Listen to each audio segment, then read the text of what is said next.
संतोषी माता की महिमा। बहुत पुरानी बात है। एक नगर में एक गरीब महिला रहती थी। उसके 7 बेटे थे। सभी बेटों की शादी हो चुकी थी। सबसे छोटे बेटे का नाम था नंदू। 6 बेटे व्यापार करते थे और अच्छे पैसे कमाते थे।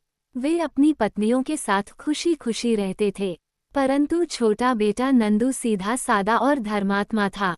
वो अपने भाइयों के व्यापार में मदद करता, पर बदले में कुछ नहीं पाता। 6 बहुएं उसे तिरस्कार करती थीं। रोज घर में सबसे आखिर में खाना मिलता, कभी कभी तो बचा खुचा ही मिलता। माँ का दिल अपने छोटे बेटे के लिए दुखी रहता। एक दिन नंदू अपनी माँ से पूछता है, माँ, मुझे इतना दुख क्यों मिल रहा है? मैं मेहनत करता हूँ, फिर भी कुछ नहीं मिलता। भगवान भी मेरी सुनते नहीं। माँ ने कहा, बेटा, तू शुक्रवार को संतोषी माता का व्रत कर। वो बड़ी कृपालु देवी हैं।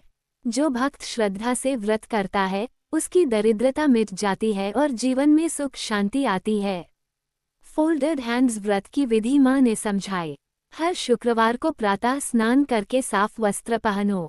संतोषी माता की पूजा करो। गुड़ और चने का भोग लगाओ। व्रत में खट्टा मत खाना और न किसी को खाने देना। कथा सुनो या पढ़ो और आरती करो। नंदू ने माँ की बात मानी और सच्चे मन से व्रत करना शुरू किया। हर शुक्रवार को वह उपवास करता, पूजा करता, माता को गुड़ और चना अर्पित करता और कथा सुनता। धीरे धीरे उसकी स्थिति बदलने लगी। जो काम उसे नहीं मिलते थे, अब मिलने लगे। एक व्यापारी ने उसे अपने साथ काम पर रख लिया। मेहनती और ईमानदार होने के कारण वह जल्दी तरक्की करने लगा। कुछ ही महीनों में नंदू इतना सफल हो गया कि उसने अपना व्यापार शुरू किया। फिर एक दिन एक राजा की बेटी उसके व्यापार से प्रभावित होकर उससे विवाह कर लेती है। नंदू की पत्नी भी धर्मपरायण और व्रती थी। दोनों पति पत्नी शुक्रवार को श्रद्धा से माता संतोषी की पूजा करते थे। जब भाइयों और भाभियों को पता चला कि नंदू अब बहुत धनवान हो गया है, तो वे जलने लगे। वे सोचने लगे, जो लड़का हमारे घर में बचा खुचा खाता था, वो इतना बड़ा आदमी कैसे बन गया। एक दिन नंदू की भाभी ने उसकी पत्नी को शुक्रवार के दिन खट्टा नींबू वाला शरबत दे दिया, ये कहकर कि यह प्रसाद है। नंदू की पत्नी ने अज्ञानवश वह पी लिया। उसी दिन से उनके घर में अशांति फैलने लगी। व्यापार में घाटा, बीमारी और तरह तरह की परेशानियां आने लगीं। नंदू और उसकी पत्नी बहुत चिंतित हो गए। संतोषी माता ने स्वप्न में दर्शन दिए और कहा, तुमने मेरा व्रत भंग किया है। शुक्रवार को खट्टा खाया गया, इसलिए संकट आया है। अब फिर से नियम से व्रत करो, सब ठीक हो जाएगा।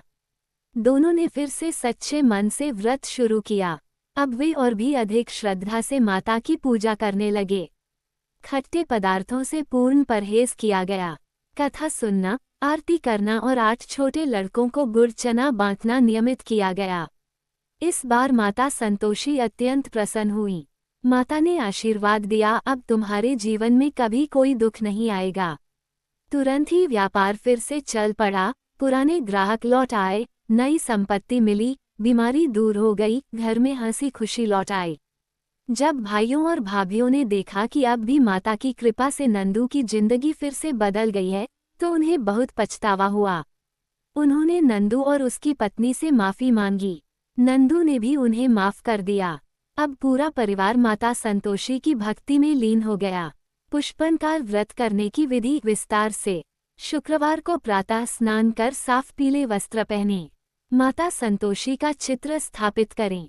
माँ को प्रसन्न मुद्रा में, हाथ में कटोरी लिए हुए चित्र में देखें। दीपक जलाएं और गुड़ व भुने चने का भोग लगाएं। कथा पढ़ें या सुने जैसे ऊपर दी गई है। आरती करें, जय संतोषी माता कहें। पूजन के बाद प्रसाद 8 छोटे बालकों को दे यदि संभव हो। ध्यान रखें, व्रत वाले दिन कोई भी खट्टा न खाएं और न किसी को खाने दें। हबिस्कस व्रत के लाभ। घर में सुख, शांति और समृद्धि आती है। संतान सुख मिलता है। दरिद्रता, कर्ज, कलह दूर होते हैं। वैवाहिक जीवन सुखमय होता है। मनोकामनाएं पूरी होती हैं।